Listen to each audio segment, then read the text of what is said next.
আজকে আমরা আলোচনা করব অ্যালকিন নিয়ে। অ্যালকিন কি? অ্যালকিন হচ্ছে একটা অসম্পৃক্ত হাইড্রোকার্বন। এখন অসম্পৃক্ত হাইড্রোকার্বন কি? আমরা জানি হাইড্রোকার্বন তোমার হচ্ছে দুই ভাগে ভাগ করা যায়, মানে অ্যালিফেটিক গুলোকে দুই ভাগে করা যায়। সেটা হচ্ছে যে সম্পৃক্ত হাইড্রোকার্বন আর হচ্ছে অসম্পৃক্ত হাইড্রোকার্বন। তো সম্পৃক্তটাতে কি? সম্পৃক্ত মানে কার্বন কার্বন সিঙ্গেল বন্ড থাকবে, অসম্পৃক্ত মানে কার্বন কার্বন ডাবল বন্ড অথবা ট্রিপল বন্ড থাকবে। অ্যালকিন হচ্ছে সেই ওয়ান টাইপ অফ অসম্পৃক্ত হাইড্রোকার্বন যেখানে কার্বন কার্বন ডাবল বন্ড থাকে। তো অ্যালকেনের সংজ্ঞা কি? যে জৈব যৌগের কার্বন শিকলে অন্তত একটি কার্বন কার্বন দ্বিবন্ধন থাকে তাকে অ্যালকেন বলে। মানে অন্তত যদি একটি কার্বন কার্বন দ্বিবন্ধন থাকে তাহলে সেটাকে আমরা অ্যালকেন বলতে পারবো।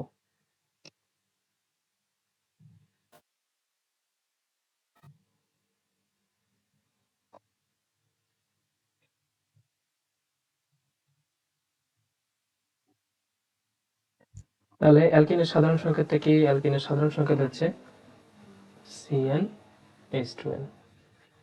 আর কার্যকরীমূলকটা কি? বলা হয়েছে যে এখানে কার্বন কার্বন দ্বিবন্ধন থাকে, তাহলে সি ডাবল বন্ড সি, এটা হচ্ছে এটার কার্যকরীমূলক। অ্যালকেনের প্রথম সদস্যটা হচ্ছে ইথিন। মিথেন বলতে কিছু হয় না, এটা ইথিন দিয়ে শুরু হয়। কারণ মানে দেখো এখানে তোমার শর্তটা কি? কার্বন কার্বন ডাবল বন্ড থাকা লাগবে। যদি ডাবল বন্ড থাকা লাগে তাহলে মিনিমাম দুইটা কার্বন কিন্তু লাগতেছেই। আর মিথেনে কিন্তু তোমার একটা কার্বন থাকে। তো একটা কার্বনে কার্বন কার্বন ডাবল বন্ড দেখানো সম্ভব না, ওই জন্য মিথেন সম্ভব হয় না, ইথিন থেকে শুরু হয়। দ্বিতীয় সদস্যটা হচ্ছে প্রোপেন। প্রোপেনের সংখ্যা কি হবে? CH3 CH double bond CH2।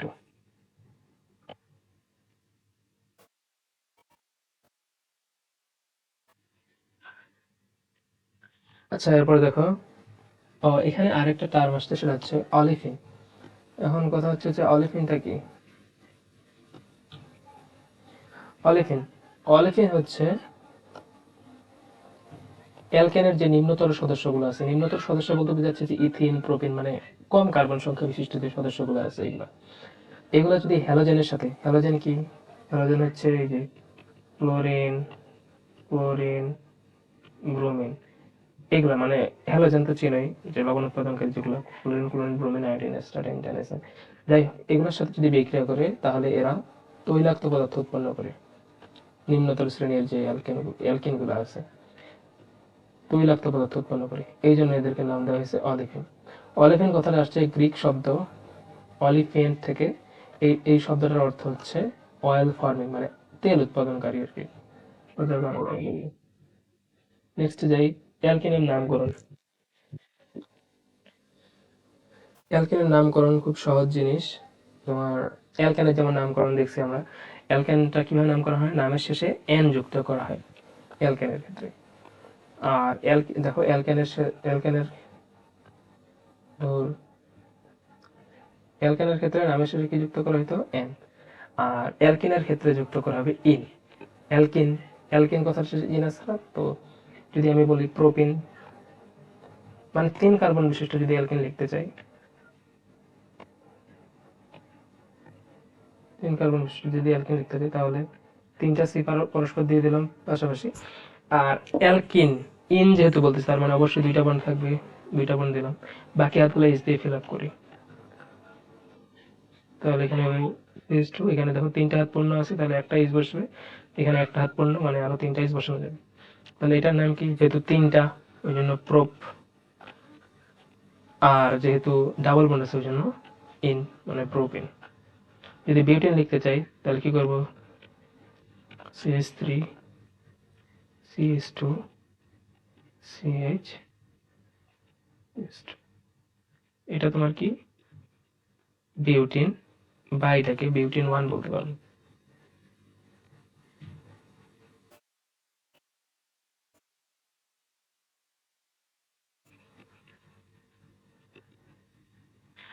এখন কথা হচ্ছে বিউটিন 1 কেন?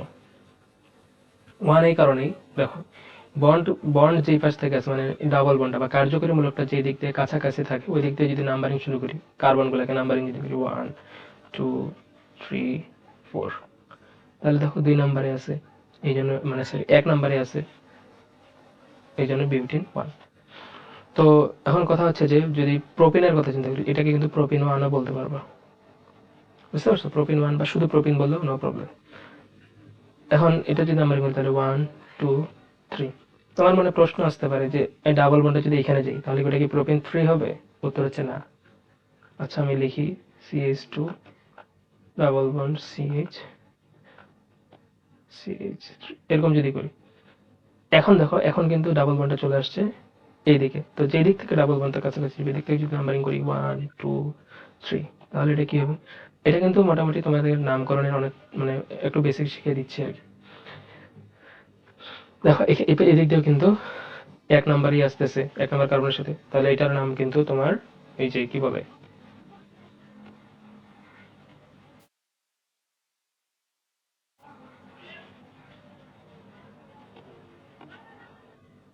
প্রোপেন 1 হবে। আচ্ছা যদি এই জায়গায় দিয়ে আসি, আচ্ছা বিউটিনেরটা দেখো, বিউটিন 1 বিউটিন 2 কি সম্ভব? আচ্ছা তো আগে বলো প্রোপিন 2 কি সম্ভব? প্রোপিন 2 সম্ভব না। যদি এটা এখানে দিই তাহলে দেখবা আবার উল্টা পাশ দিয়ে তোমার এইটা চলে আসছে, তাহলে প্রোপিন 2 সম্ভব না, বাট বিউটিন 2 কিন্তু সম্ভব। কিভাবে দেখো, যদি CH3 দিই বন্ড CH দেই ডাবল বন্ড CH3, দেখো এটাও কিন্তু বিউটেনকে নির্দেশ করে। কিভাবে? একটা দুইটা তিনটা চারটা, চারটা তোমার সি আছে, দেখো মিনিমাম একটা তোমার ডাবল বন্ড আছে, কিন্তু এটা কিন্তু শুধু বিউটেন বললে ভুল হবে। তুমি বিউটেন 1 কে শুধু বিউটেন বলতে পারবে, বাট এটাকে তোমাকে বিউটেন 2 বলতে হবে। কেন? তুমি যদি নাম্বারিং করো 1 2 3 4, এই পাশ থেকেও করতে পারো, নো প্রবলেম। কিন্তু দেখো যেই পাশ থেকেই করো সি কিন্তু 2 নাম্বারে আসতেছে, 1 2 2 এর সাথে কিন্তু ডাবল বন্ড আছে। তখন এটার নাম হবে কি বিউট 2 ইন, এভাবে বললেও হয়, অথবা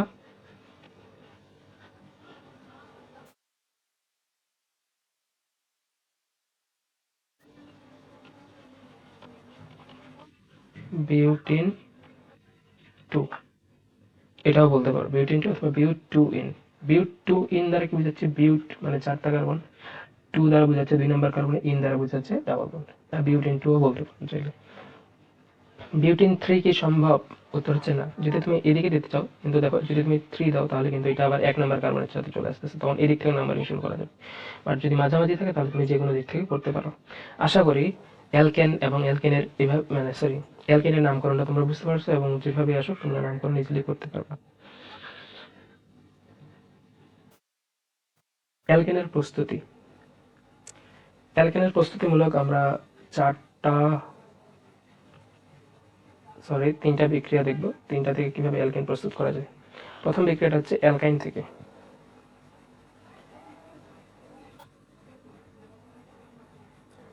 অ্যালকাইন থেকে অ্যালকেনের প্রস্তুতি।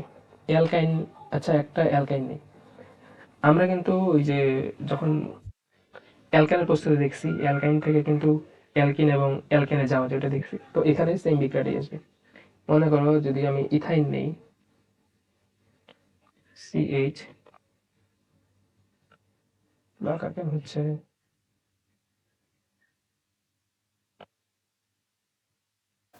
CH triple bond CH, ethyne নিলাম। তো ইথাইনে যদি আমি কোনো হাইড্রোজেন নেই,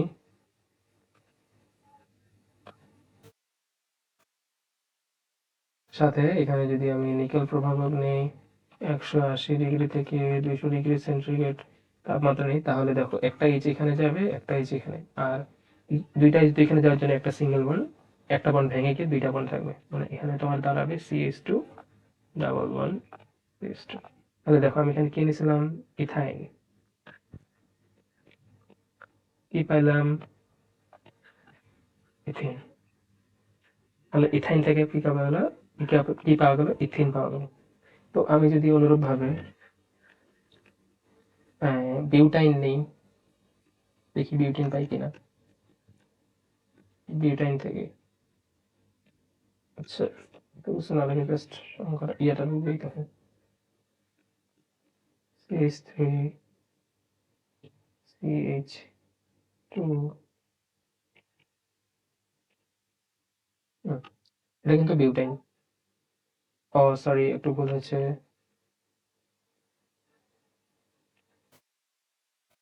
বিউটাইন, ট্রিপল বন্ড থাকা লাগবে। তো এখানে যদি আমি হাইড্রোজেন দেই, তারপর হচ্ছে প্রভাবক তাপমাত্রা যদি সেম যেটা সেট,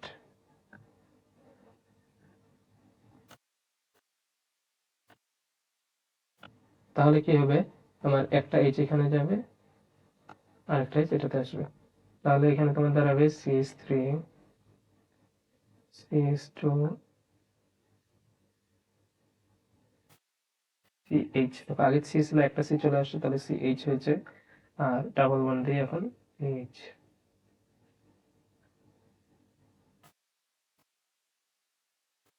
CH2।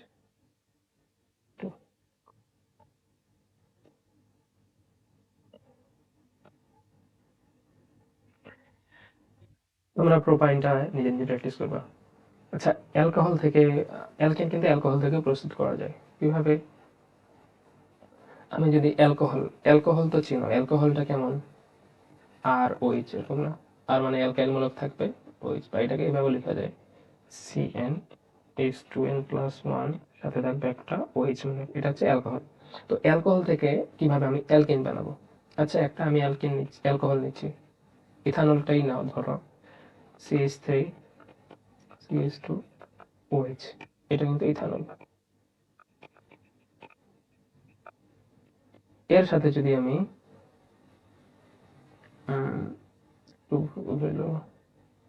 ইথানল,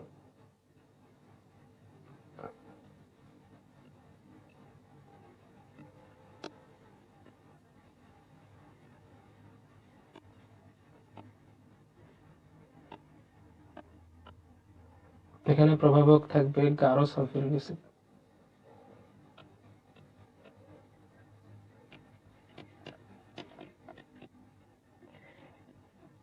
গাঢ় সালফিউরিক অ্যাসিডকে তোমার অনেক সময় নিরোধক বলা হয়। নিরোধকের কাজ কি? নিরোধকের কাজ হচ্ছে পানি বের করা, যদি সোজা কথায় বলি আর কি, পানি বের করে দেবে। তো ইথানলকে তুমি যদি গাঢ় সালফিউরিক অ্যাসিড মিশ্রণ করো, তাহলে এটা কিন্তু ইথিন আকারে ভেঙে যাবে। দেখো CH2 ডাবল বন্ড CH2, আর পানি বের হয়ে যাবে। তার মানে দেখো এখানে CH3 আছে না, এখান থেকে একটা H বের হয়ে যাচ্ছে, আর এখানকার OH, এই দুটা মিলে তৈরি করতেছে পানি।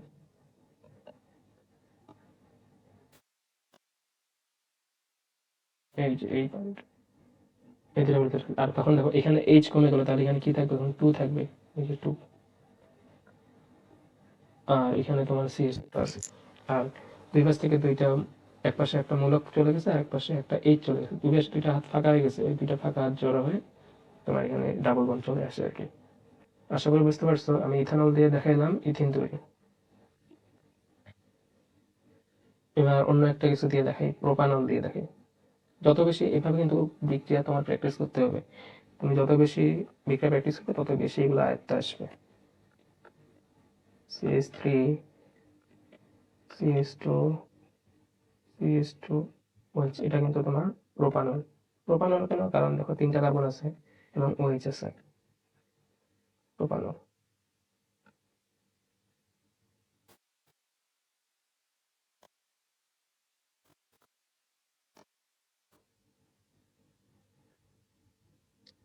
প্রভাবক কি থাকবে? আবার সেম, গাঢ় সালফিউরিক অ্যাসিড। তো এখানে কি হবে? এখানে তোমার প্রোপানল যেহেতু, তাহলে প্রোপিন পাবা এবং সাথে পানি পাবা। প্রোপিনটা কি? CH3 union bond CH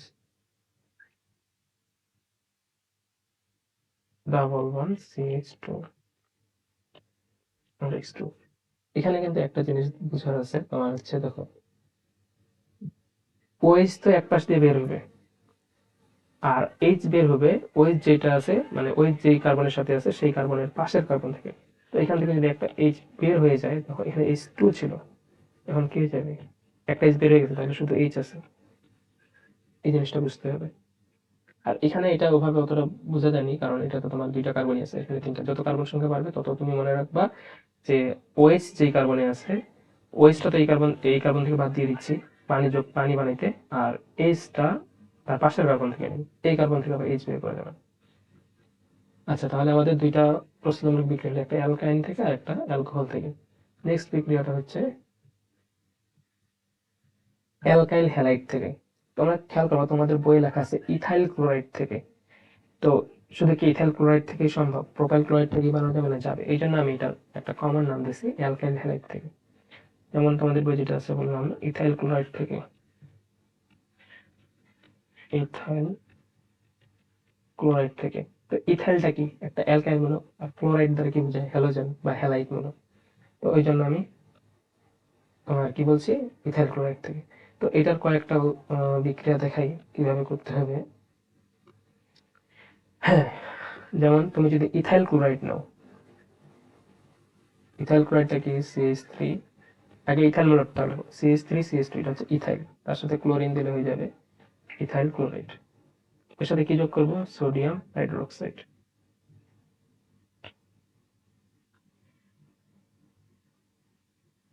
1 minute একটু দাঁড়াও।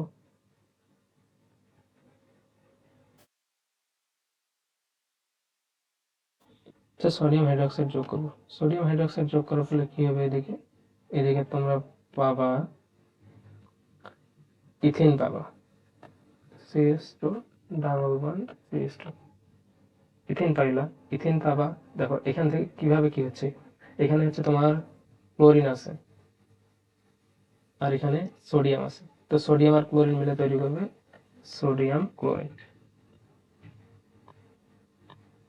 আর এই পাশে OH আছে, আর দেখো এইখান থেকে একটা H বের করে নেব, এই H আর OH মিলে তৈরি করবে পানি।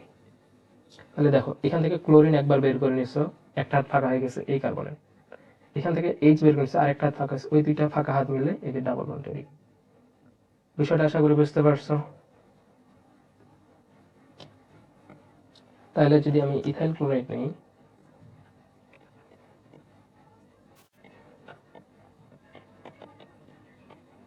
এবং সাথে কি সোডিয়াম হাইড্রোক্সাইড যদি যোগ করি,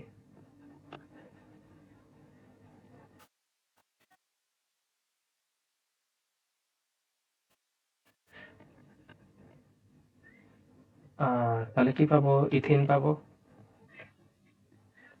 তারপর সোডিয়াম ক্লোরাইড লবণ পাবো এবং পানি পাবো। আচ্ছা যাই হোক, যদি আমি আরো একটা উদাহরণ দিই, যদি আমি এখানে বিউটাইল ক্লোরাইডটা নিতাম, বিউটাইল ক্লোরাইড, সেটাকে এরকম 4টা C থাকবে, CH3 CH2 CH2 CH2, আর দেখো বিউটাইল হয়ে গেছে, আর সেটার সাথে যদি Cl দিয়ে দিই বিউটাইল ক্লোরাইড। তো এখানেও সেম NaOH দিব, তাহলে এখানে কি পাবো, বিউটিন পাবো, মানে CH3 CH2 CH double bond CH2, সাথে কি পাবো, সোডিয়াম ক্লোরাইড পাবো এবং পানি পাবো।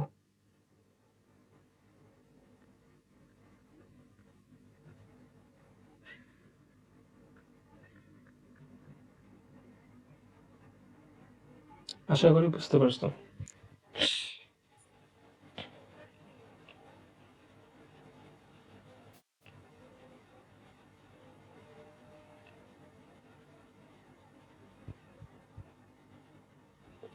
আর এখানে যদি প্রভাবকের কথা বলো, প্রভাবক এখানে তেমন কিছু নাই, জাস্ট এভাবে তেলটা কিনে দিয়ে তাপ বুঝায়, তাপ বুঝাইলে হলো, তাপ দিতে হবে, উত্তপ্ত করতে হবে। তো আমাদের 3টা বিক্রিয়াই শেষ, প্রস্তুতিমূলক বিক্রিয়া। তো এগুলো বেশি বেশি প্র্যাকটিস করা লাগবে। আমি যেমন ইথাইল ক্লোরাইড থেকে কি বানাইছি, ইথিন বানাইছি। বিউটাইল ক্লোরাইড থেকে কি হবে, বিউটিন হয়েছে। পেন্টাইন ক্লোরাইড থেকে হবে পেন্টিন হবে। তোমাদের এরকম এরকম মানে সেম টাইপের বিভিন্ন বিক্রিয়া মিনিমাম 5-6টা করে প্র্যাকটিস করলে তোমরা ইজিলি আর ওই জিনিসগুলো আয়ত্ত করতে পারবে। এটা কি ছিল, বিউটাইল ক্লোরাইড।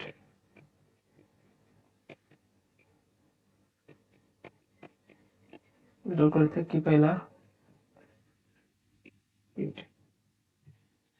হ্যাঁ।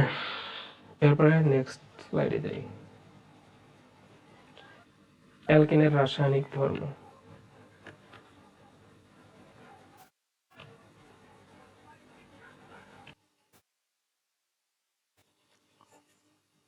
এবার আসলে অ্যালকেনের রাসায়নিক ধর্ম। আমরা যখন অ্যালকেনের রাসায়নিক ধর্ম দেখছিলাম তখন বলা হয়েছিল যে অ্যালকেন ছিল প্যারাফিন বা আসক্তিহীন, কারণ তার একটাই বন্ড ছিল, single bond, carbon carbon single bond ছিল।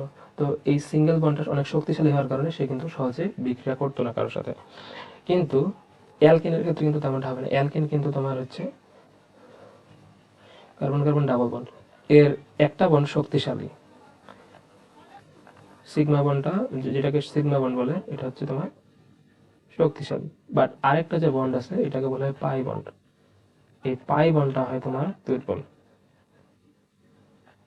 যেটা ইজিলি তোমার ব্রেক করা যায়, যার কারণে সে সহজেই অন্য কোনো যৌগ বা মূলকের সাথে বিক্রিয়া করে নতুন কিছু একটা তৈরি করতে পারে।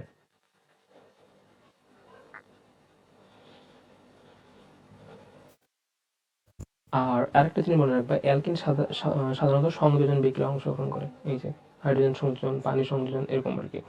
তো আমরা এখন বিক্রিয়াগুলো দেখি। প্রথমে আছে হাইড্রোজেন সংযোজন। এটা বিক্রিয়া অলরেডি আমাদের পরিচিত, অ্যালকেনের প্রস্তুতিমূলক বিক্রিয়ায় দেখছি। যদি আমি একটা অ্যালকেন নেই, মনে করো এটা CH2 ডাবল বন্ড CH2, একটা অ্যালকেন নিলাম। দেখো হাইড্রোজেন সংযোজন, এখানে যদি আমি হাইড্রোজেন সংযুক্ত করি, প্রভাবক কি থাকে এই বিক্রিয়ায়? নিকেল প্রভাবক থাকে, টেম্পারেচার থাকে 180 থেকে 200 ডিগ্রি সেলসিয়াস। একটা হাইড্রোজেন এখানে যায়, একটা এখানে, তারপর এখানে হয় CH3 তাহলে কি হলো?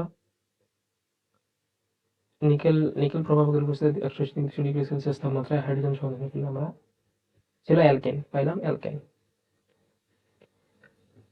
মানে ইথিন থেকে ইথেন পাওয়া গেল। সেম বিক্রিয়া তোমরা আগেও করছো। আরেকটা দেখি উদাহরণ দিই। CH ডাবল বন্ড CH2, এটা হচ্ছে তোমার প্রোপেন। এর সাথে তুমি যদি হাইড্রোজেন দাও,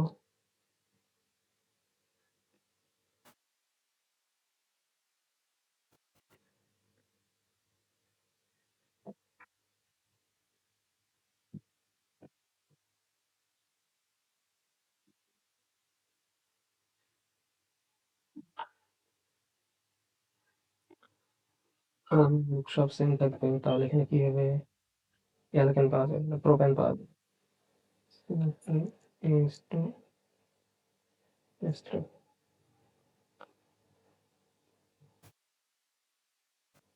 প্রোপেন। তাহলে হাইড্রোজেন সংযোজন ডান। এবারে পানি সংযোজন বা H2O সংযোজন, এখানে কি ঘটে? তোমার যদি অ্যালকিন নাও এবং সেখানে যদি পানি সংযুক্ত করো, তাহলে এটা একটু কষ্ট করে মনে রাখবে প্রভাবকগুলা।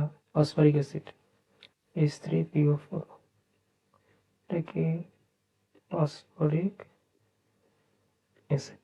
এই ফসফরিক অ্যাসিড প্রভাবকের উপস্থিতিতে টেম্পারেচার থাকে 300 ডিগ্রি সেলসিয়াস এবং চাপ থাকে 60 অ্যাটম চাপ। এইরকম আবহাওয়ার মানে পরিবেশ সৃষ্টি করলে এই ফসফরিক অ্যাসিডের উপস্থিতিতে তোমার যে কোনো অ্যালকিনের সাথে যদি পানি যোগ করো, তাহলে তুমি কি পাবা? অ্যালকোহল পাবা।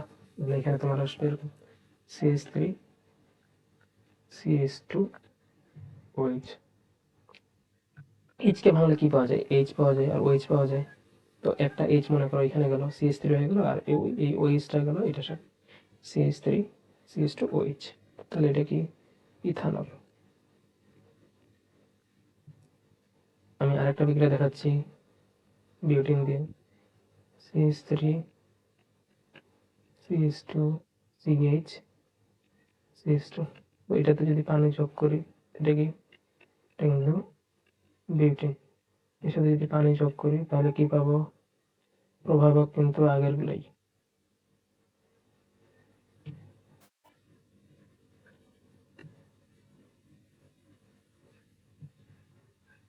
এখানে পাবো বিউটিন, যেহেতু তাহলে এখানে পাবো বিউটানল। CH3CH2OH।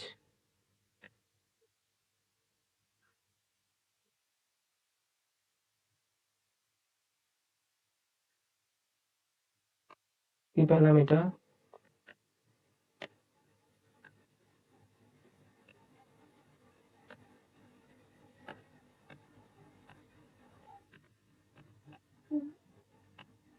বিউটানল পেলাম। আমি যদি তোমাকে ইয়াটা দেখাই, মানে অ্যালকিনের প্রস্তুতিমূলক বিক্রিয়া একটা দেখাই। এই যে দেখো, অ্যালকোহল থেকে কিন্তু ইথিন আর পানি পাওয়া যায়। আবার ইথিন আর পানি বা অ্যালকিন এবং পানি যোগ করে আবার অ্যালকোহল পাওয়া যাচ্ছে, তবে এখানে প্রভাবকগুলো কিন্তু ভিন্ন। যখন তুমি অ্যালকোহলকে ভেঙে ইথিন, মানে সরি ইথিন বারবার বলতেছি, অ্যালকোহলকে ভেঙে যখন তুমি একটা অ্যালকিন এবং পানি পাবা, তখন সেখানে তোমাকে দিতে হবে গাঢ় সালফিউরিক অ্যাসিড। আর যখন আবার এই অ্যালকিন এবং পানি যোগ করে তুমি ইথানল বানাবা, তখন কিন্তু দিতে হবে তোমাকে ফসফরিক অ্যাসিড, সাথে 300 ডিগ্রি সেলসিয়াস তাপমাত্রা, 60 অ্যাটমসফেরিক প্রেশার, 60 atm প্রেশার। আশা করি বুঝতে পারছো। তারপরে ব্রোমিন সংযোজন, এখানে আমি দুইটা কথা লিখছি দেখো। উম,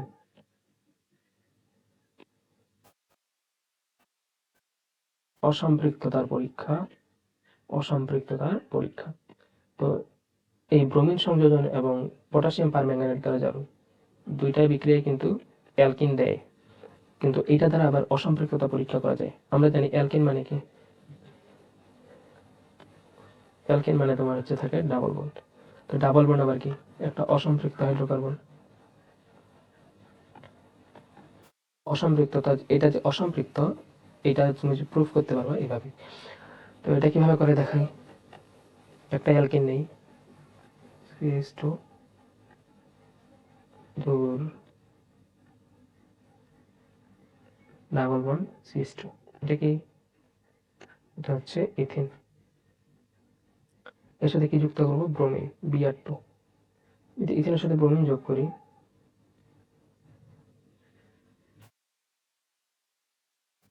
ইথিনের সাথে ব্রোমিন যোগ করলে কি হবে,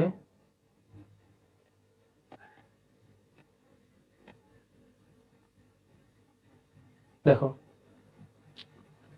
ব্রোমিন কিন্তু তোমার লাল কালারের হয়, লাল বর্ণ। যদি তুমি ইথেনের সাথে ব্রোমিন যোগ করো, তাহলে এই ব্রোমিনের দুইটা অণু আছে না, একটা দুইটা পরমাণু আছে ব্রোমিন Br2 তে, তো একটা যাবে এখানে আর একটা যাবে এখানে, তখন তোমার এটা দাঁড়াবে এরকম CH2 CH2। দেখো একটা বন্ড কিন্তু মাঝখানের বন্ডটা ভেঙে যাবে, ভেঙে গিয়ে দুই পাশে দুইটা হাত ফাঁকা হবে, দুইটা ফাঁকা হাতে দুইটা ব্রোমিন গিয়ে বসে যাবে। বা এটাকে তুমি এইভাবে লিখতে পারো যে CH2Br, পাশে লিখলে একটা CH2Br, একই জিনিস। তো এটার নাম কি, এটার নাম হচ্ছে ডাইব্রোমো ইথেন, ডাইব্রোমো ইথেন। এটার নাম হচ্ছে ডাইব্রোমো ইথেন। ডাইব্রোমো কেন, কারণ দুইটা ব্রোমিন আছে, ইথেন কেন, সিঙ্গেল, এই জন্য হচ্ছে ডাইব্রোমো ইথেন। তো দেখো, তুমি একটা পাত্রে মনে করো ব্রোমিন নিলা, যেটা লাল রঙের, সেখানে তুমি যে কোনো একটা অ্যালকিন দিলা, তো লাল রংটা ভ্যানিশ হয়ে গেল। এটা কিন্তু বর্ণহীন হয়। তো লাল রংটা ভ্যানিশ হলেই বুঝে যাবা যে এখানে হয়তো বা ডাবল বন্ড অথবা ট্রিপল বন্ড আছে। বুঝতে পারছো? তাহলে তুমি এটা দিয়ে অসম্পৃক্ততা পরীক্ষা করতে পারলা, যে আমি যেটা মিশাইলাম যেটা অ্যালকিন না অ্যালকেন, এটা কি আদৌ অসম্পৃক্ত না সম্পৃক্ত, এটা কিন্তু ইজিলি পরীক্ষা করা যাবে। তুমি যদি তুমি যদি অ্যালকেনের সাথে বিক্রিয়া ঘটাইতা, PH3 PH3, এটা একটা অ্যালকেন, এর সাথে যদি Br2 বিক্রিয়া করো, তাহলে এখানে হয়তো নো রিঅ্যাকশন। আর এটা তো লাল, দ্রবণটা কিন্তু লালই থাকতে। বুঝতে পারছো? তো আমি এই যে এটার আরেকটা উদাহরণ দিচ্ছি। প্রোপিন দিয়ে দিই না বিউটেন দিয়ে দিব, প্রোপিন দিয়ে দিই, CH3 CH, এটা তোমার প্রোপিন, এর সাথে যদি ব্রোমিন দিই Br2, তাহলে কি হবে, দেখো ব্রোমিন গুলো কিন্তু যেখানে তোমার হাইড্রোজেন বন্ড মানে ডাবল বন্ড আছে ওখানে যায়, এখানে একটা যাবে ব্রোমিন আর এটাতে একটা যাবে, তাহলে হবে CH3 CH Br CH2 Br, বা এটাকে এইভাবে লিখতে পারো CH3, পাশাপাশি আর কি, CH Br CH2 Br। এই যৌগটার নাম কি, দেখো এটা ছিল ডাইব্রোমো ইথেন, আর এটা যেহেতু তিনটা আছে, ইথেন কেন দুইটা সি ছিল, এখানে যদি তিনটা সি আছে তাহলে এখানে ডাইব্রোমো প্রোপেন।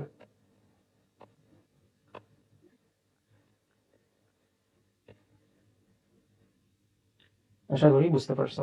অসম্পৃক্ততা পরীক্ষা করা গেল, কারণ এটাও কি বর্ণহীন হবে, আর এটা ব্রোমিন তো লাল।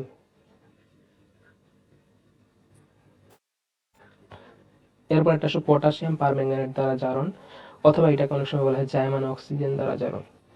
হোয়াট ইজ জাইমান অক্সিজেন? আমরা জানি অক্সিজেন O2 আকারে থাকে, এটাকে তুমি যদি সিঙ্গেলি রাখতে চাও এরকম থাকবে, এটাকে বলতেছে জাইমান অক্সিজেন। আচ্ছা, তো এখানে কিভাবে হয়? আমি প্রথমে একটা ইথিন নিই। আসলে এই বিক্রিয়াটা যখন ব্যাখ্যাটা বলবা বা লিখবা, আর আরেকটা কথা, আমি যে এতগুলো বিক্রিয়া লিখতেছি এগুলো কিন্তু যখন তুমি পরীক্ষার খাতায় তোমার বিক্রিয়া তোমার প্রয়োজনে ইউজ করবা, তখন কিন্তু অবশ্যই তার নিচে ব্যাখ্যা দিতে হবে। বলবা যে ইথিনকে যদি ব্রোমিনের লাল দ্রবণের সাথে ব্রোমিনের লাল দ্রবণে যদি ইথিনের সাথে বিক্রিয়া করে, তাহলে কি হবে? ডাইব্রোমো ইথেন উৎপন্ন হবে। ইথিন বর্ণহীন ছিল, ব্রোমিনটা ছিল লাল বর্ণের, কিন্তু এই দুইটা থেকে উৎপন্ন যে ডাইব্রোমো ইথেনটা আছে এটা কিন্তু বর্ণহীন। এটা শুধু অসম্পৃক্ত হাইড্রোকার্বনগুলোই পরীক্ষা দেয়, কারণ ব্রোমিন যে সংযুক্ত হবে, সংযুক্ত হওয়ার জন্য এই যে হাত ভাঙা লাগবে, হাত ভাঙলে তো হচ্ছে তোমার এর যে দুইটা আছে একটা তো দুর্বল, এটা ইজিলি ভেঙে দিবে, সেটা ব্রোমিন বুঝতে পারে। কিন্তু অ্যালকেনের ক্ষেত্রে কিন্তু এই একটা তো এটা হাত ভাঙে তো এখানে ব্রোমিন যুক্ত হতে পারবে না।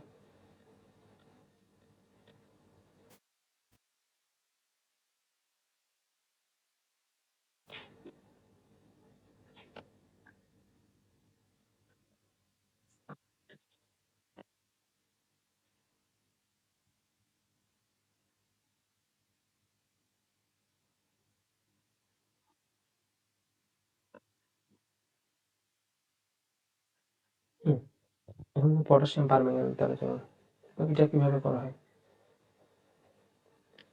আমি এই বিক্রিয়াটা তোমার হচ্ছে প্রভাবক থেকে লেখা শুরু করতেছি, তাহলে ভালো বুঝতে হবে। পটাশিয়াম পারম্যাঙ্গানেট, এটার সংক্ষিপ্ত জানো? এটার সংক্ষিপ্ত হচ্ছে KMnO4। তো শুধু এটা একভাবে থাকে না, এর সাথে তোমাকে পটাশিয়াম হাইড্রোক্সাইডও নেওয়ার লাগে। এটা কিন্তু তোমার গোলাপি বর্ণ। যখন তুমি এই দুটা মিক্স করবা, সেখানে তোমার জার্মান অক্সিজেন তৈরি হবে। এবং যেহেতু দুইটা হচ্ছে দ্রবণ তৈরি করবা, তো এখানে পানিও থাকবে, পানি তৈরি হবে। এই জার্মান অক্সিজেন আর পানির সাথে তুমি যদি যে কোনো একটা অ্যালকেনকে রাখো,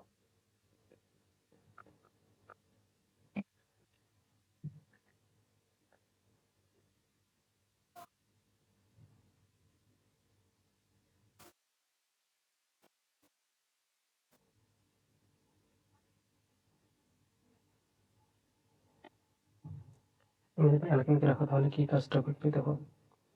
এই অক্সিজেনের কথা যদি চিন্তা করো, মানে সরি, পানির কথা, তাহলে এখানে দুইটা হাইড্রোজেন আছে, একটা অক্সিজেন আছে, আর এদিকে একটা অক্সিজেন, তাহলে দেখো কয়টা অক্সিজেন হচ্ছে, মোট দুইটা অক্সিজেন।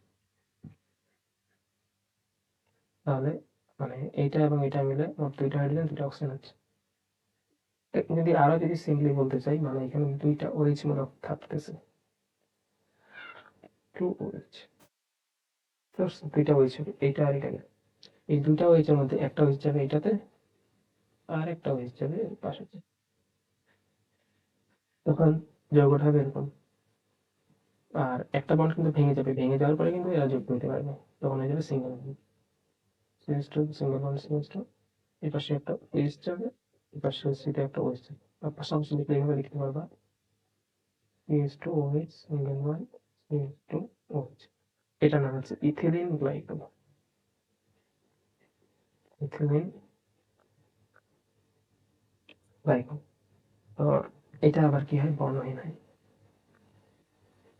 আর কি দেখা, গোলাপি বর্ণের দ্রবণ ছিল, যেখানে আমরা এই যে এটা মিক্স করছি, তো গোলাপি বর্ণটা ভ্যানিশ হয়ে গেছে, বর্ণহীন হয়ে গেছে। এটা কি বোঝায়? এটা হচ্ছে অসম্পৃক্ততাই বোঝায়। মানে ডাবল বন্ডে শুধু এটা দেখতে হবে। তুমি যদি এখানে অ্যালকেন দিতা, লিখলে,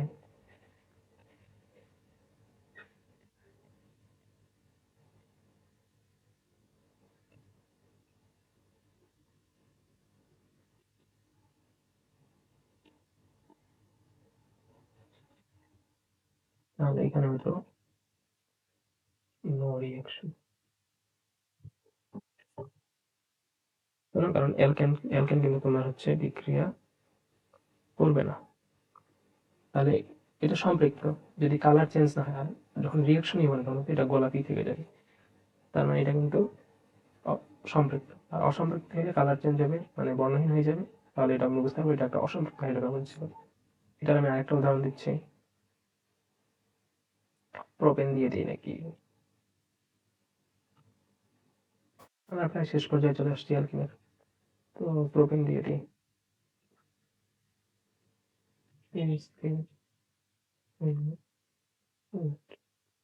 এখানে কি করবো, H2O যেমন অক্সিজেন, এখানে থাকে KMnO4 KOH, তারপর কি হয়, এই যে এখানে একটা OH দেয়, এখানে একটা OH, সিঙ্গেল বন্ড মানে ডাবল বন্ডে সিঙ্গেল বন্ড, CH3OH, এখানে OH দেয়, এখানে OH দেয়। তাহলে এটা কি বলবো, প্রোপিলিন গ্লাইকল, প্রোপিলিন কি গ্লাইকল। এটাতে কি ছিল, দুইটা কার্বন ছিল, ওই জন্য ইথিলিন গ্লাইকল, তিনটা কার্বন হলো প্রোপিলিন গ্লাইকল, চারটা কার্বন হলো বিউটিলিন গ্লাইকল। তো এটার ব্যাখ্যাটা কি হয়, আমাদের বইয়ের সবগুলোই ব্যাখ্যা এক লাইন বা দুই লাইন করে সুন্দর করে দেওয়া আছে, এটারও ব্যাখ্যা দেওয়া আছে। প্রথমে KMnO4 এবং KOH নেওয়া হয়, তো এই দুইটা বিক্রিয়া করে জার্মান অক্সিজেন উৎপন্ন করে। এই জার্মান অক্সিজেন দ্রবণের পানি, এই দুইটার সাথে যখন তোমার অ্যালকিন যুক্ত থাকে, মানে অ্যালকিন মিক্স করা হয়, তখন কিন্তু এই পটাশিয়াম পারম্যাঙ্গানেটের কালারটা, গোলাপি কালারটা চেঞ্জ হয়ে যায়, চেঞ্জ হয়ে বর্ণহীন হয়ে যায়। এটা দ্বারা এটার অসম্পৃক্ততা নির্দেশ করে। সম্পৃক্ত হয়ে পড়লে কোনো রিয়েকশন হবে না, কালারটাও চেঞ্জ হইতে না। আশা করি বুঝতে পারছো। নেক্সট স্লাইডে যাই।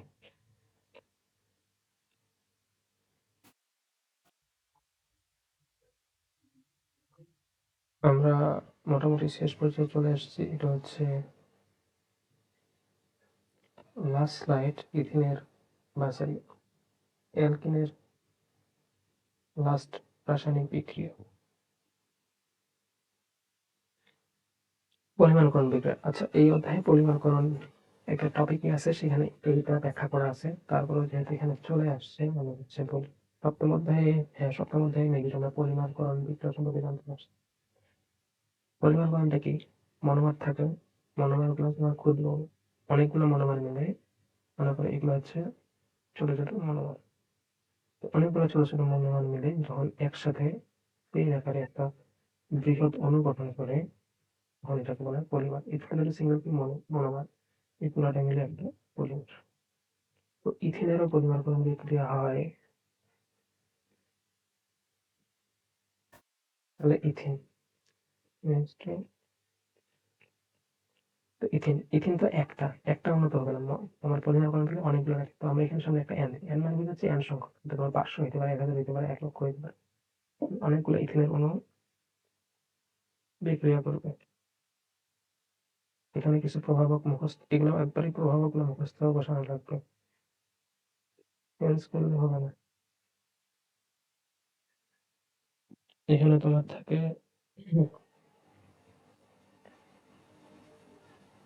1000 অ্যাটমসফেরিক প্রেসার, 1000 এখন চাপ, আর তাপমাত্রা থাকে 200 ডিগ্রি, মানে হিউজ পরিমাণ তাপ এবং চাপ লাগে, সাথে লাগে সামান্য অক্সিজেন। যদি এগুলো দাও তাহলে এই ইথিনটা কি হয়, দেখো ইথিন কি হয়, ডাবল বন্ড ইথিন, এরকম মনে করো অনেকগুলো ইথিন তুমি মিক্স করছো, অনেকগুলো ইথিন তুমি সাপোজ এন সংখ্যক ইথিন, তো অনেকগুলো ইথিন তুমি নিয়ে রাখছো, মনোমারগুলো সব ইথিনের মনোমার। যখন তুমি এই পরিমাণ টেম্পারেচার মেনটেন করে চাপ দিবা অক্সিজেনের উপস্থিতিতে, তখন কি হবে, ইথিন গুলার একটা করে হাত বা বন্ড ভেঙে যাবে, ভেঙে গিয়ে যখন একটা বন্ড ভেঙে যাবে, তখন এই পাশের একটা সি আর এই পাশে একটা সি ফাঁকা হয়ে যাবে, এই পাশে একটা সি, এই পাশে একটা সি ফাঁকা হয়ে যাবে, মানে একটা করে হাত কিন্তু ফাঁকা হয়ে যাবে এটা। তো যখন তোমার দুইটা ইথিন অণু পাশাপাশি আসবে, তখন এই যে এই হাতগুলা, দেখো এখানকার একটা হ্যাঁ, তারপর এই যে ফাঁকা আছে, এটা ফাঁকা, এইগুলো মিলে তোমার বন্ড তৈরি করে একটা চেইন তৈরি করবে, তখন অনেকগুলো ইথিন অসুখ চেইন তৈরি করছে। একটা জিনিস দেখো, ইথিনের শুরুর সি এর একটা হাত ফাঁকা ফাঁকা, আর মাঝখানের গুলা বন্ধ। তো যখন তুমি পলিমারটা লিখবে, তুমি CH2,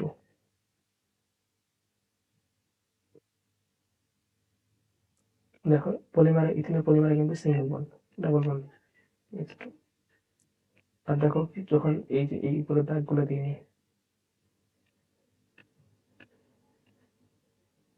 দেখো প্রতিটা সি আর কি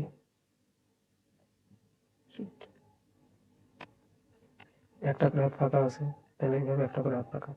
আর এখানে কতগুলা মনোমার আছে এটা তো হিসাব নেই, মানে অনেকগুলো আছে, এন সংখ্যক, এন সংখ্যক যদি নাও তাহলে এদিকে এন সংখ্যক থাকবে, তো এইভাবে এইদিকে একটা এন লেখা হয়। এটা হচ্ছে পলিমার। তো এটা যদি ইথিন হয়, ইথিনের পলিমারটা কি হবে? পলিথিন। পলি যোগ ইথিন, পলিইথিন, বা একসাথে লিখে গেলে পলিথিন দিয়ে। এই হলো পলিমারকরণ বিক্রিয়া। এখানে তোমার প্রভাবক এবং তাপমাত্রা, চাপ, এগুলো অনেক বেশি ইম্পর্টেন্ট, এগুলো অবশ্যই অবশ্যই মনে রাখা যায়। তাহলে অ্যালকিনের দা এন্ড করে দিলাম।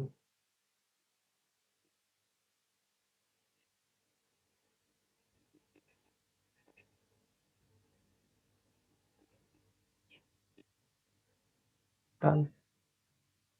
ঠিক আছে, থাকো।